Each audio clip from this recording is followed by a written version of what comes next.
Sorry, guys. I just got back from my investigative journalism because the cool thing about being an investigative journalist for Palantir is that even though the stock price is going down and the stock price sucks, the due diligence does not stop. Was that a cool intro? I don't know. I thought that was a cool intro, but we're trying new stuff. We're trying to innovate on the channel. My due diligence was going on Twitter and following Chad Planetard. I'm about to share my screen. You guys need to follow this guy if you're on Twitter and you're into Palantir.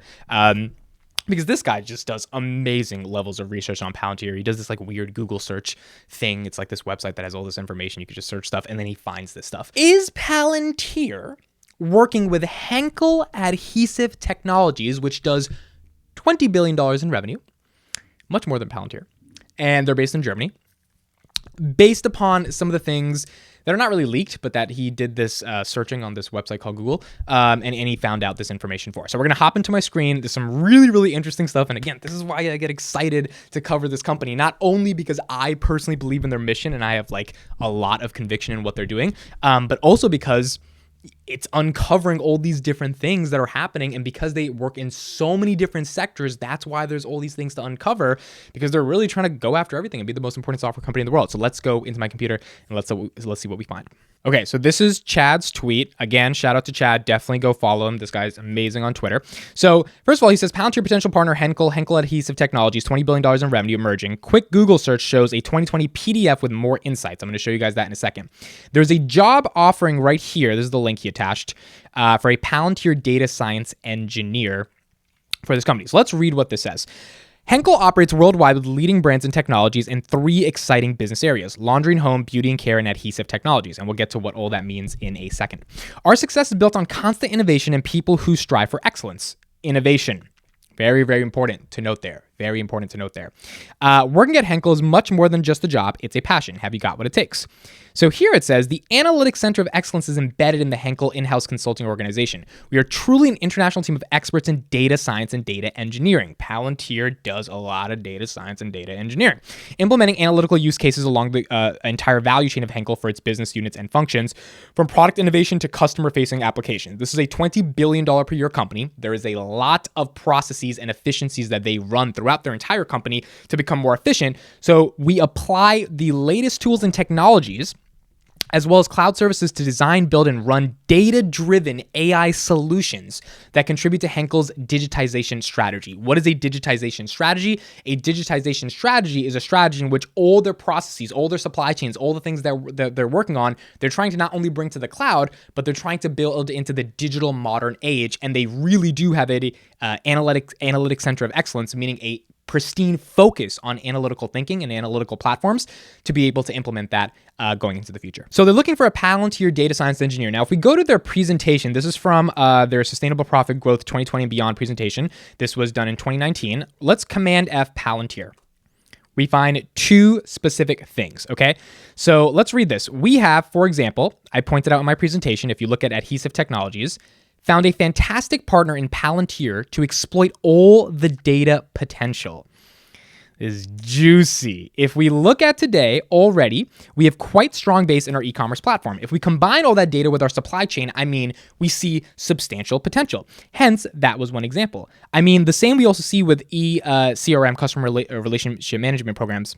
In consumer, and we want to capture at the moment by far the biggest opportunities we see now, as well as we also feel well equipped for that. So that is on digitization. Then your second question was on the visibility of the returns. This was a person who was answering questions in the presentation, and they were writing down the transcript of those questions.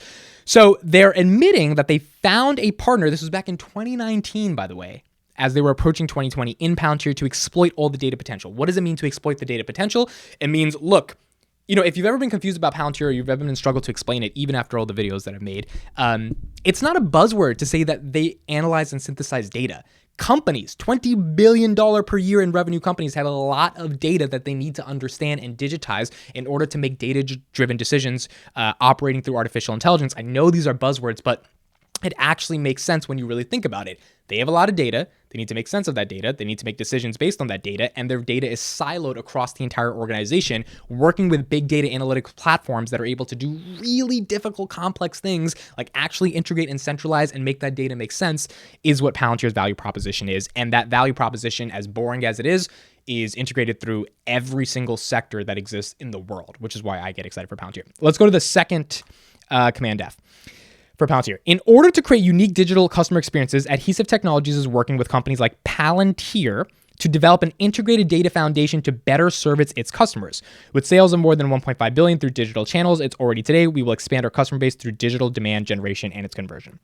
So basically, Adhesive Technologies, this company is working with Palantir. I mean, it seems pretty obvious. Now, it hasn't been announced. It hasn't, like a partnership hasn't been announced. But since 2019, it seems like they've been using their data platform, their big analytics platform, and they've been using them.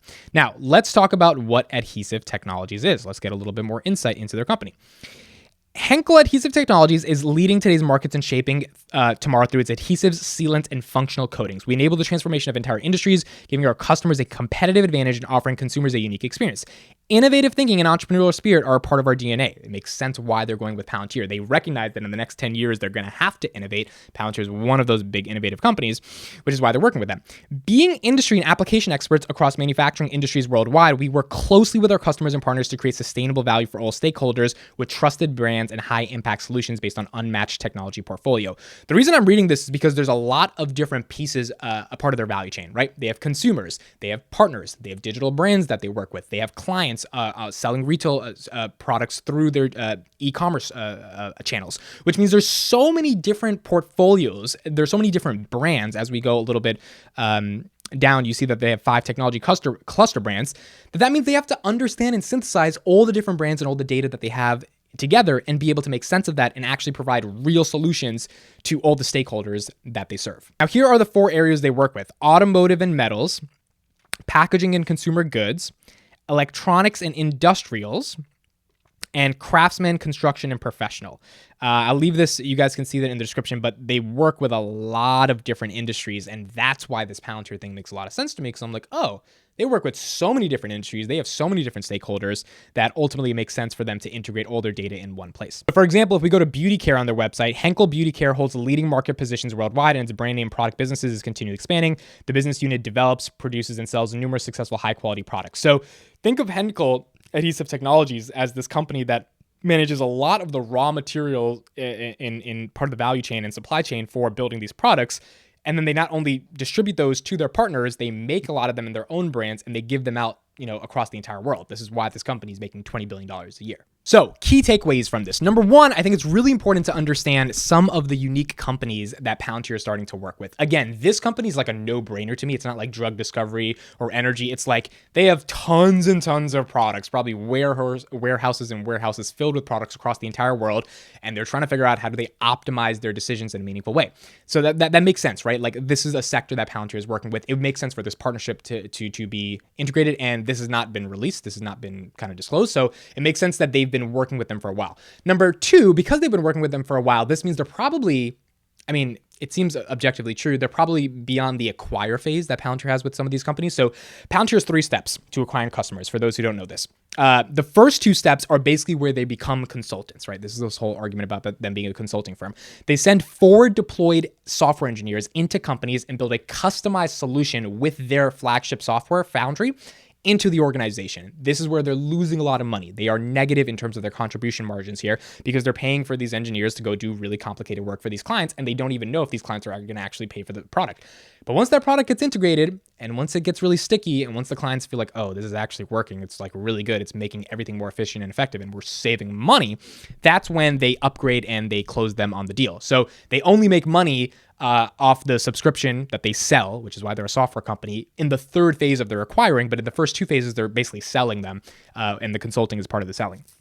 This Henkel Adhesive Technologies company seems to be beyond the selling phase. It seems like probably a while ago they got beyond the selling phase, and now they are fully integrated with Palantir because they are hiring a Palantir data analyst or data engineer position, which means it seems like Palantir is integrated within their company, or it's starting to get more and more integrated within the company, which means they need more engineers that know how to work with Palantir, know how to work with that type of software, or able to easily understand it. And then they're going to be obviously hiring for those positions. So my last takeaway is that means that there's a $20 billion revenue per year company that is likely working with Palantir that none of us have heard about, that they haven't disclosed, that is likely going to be either new news when they decide to release that, whether it's an earnings or a PR or whatever, or it's going to come out long from now after Palantir has already worked with many companies like this, right? Again, Palantir is kind of a secretive company and they disclose certain things here and there, but I think they're actively choosing to keep certain information private and be ready to disclose it at the right time, because it's not the right time to say that they're working with Henkel Adhesive Technologies. That's why I think Shyam, who just did an interview with Emily Chang, he's very calm and relaxed when he's talking. I think that's why Alex is very calm and relaxed. He's like, look, we're operating. We're doing what we got to do. You guys can worry about the stock price all you want, but we know what we're doing. We know the magnitude of companies, $20 billion per year in revenue companies that we're working with, that we're changing their entire businesses, and you guys can worry about whatever you want. So it's fun to find this type of stuff because it's hard for companies to hide this stuff. I did a video where Palantir is showing up on job applications for Meta, the Facebook company, United Airlines, AT&T, Ernst & Young, which is an actual consulting firm. So it's it's hard at this point to hide this stuff. And the harder it is, the better it is for us, because that means more and more brand publicity is coming to Palantir, more and more their name is going to keep popping up, and more people are going to want to know about this software because it's being integrated in some of the biggest companies in the world. Just wanted to give you guys that. Let me know your thoughts in the comments. Link to Chad's Twitter in the description. Definitely check him out. Does a lot of good research on Palantir. Looking forward to seeing your comments. I'll see you on the next one.